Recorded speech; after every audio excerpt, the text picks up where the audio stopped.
magandang hapong kabahaw. Pero nga pala kay kabayan, Omar Muhaydin ng Jinsan. So maraming salamat sa pagtanaw sa mga videos ko. So maraming salamat sa suporta. So nag-request kasi siya ng strike tungkol sa karambit. So ngayon magbibigay tayo ng konting kaalaman para medyo may masundan siya at madagdagan na rin yung kaalaman niya pagdating sa karambit. So magbabahagi ako ng mga ilang strike. Ito yung first. 1 center, 2, 3, 4, 5, 6.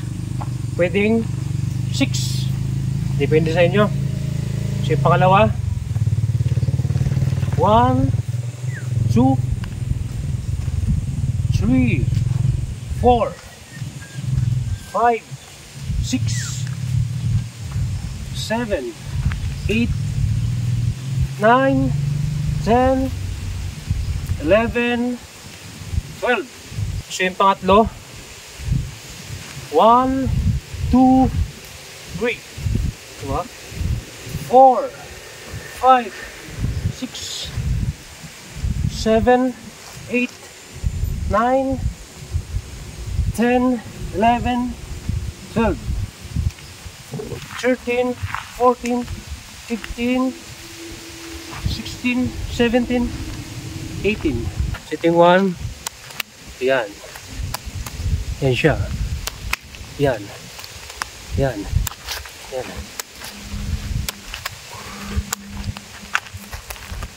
Bawat bitaw mo, hindi lang isa. So kunyari, nag-block ka rito. Pak. So pwede kang So bawat block mo rito, so pwede kang magdagdag ng mga strike.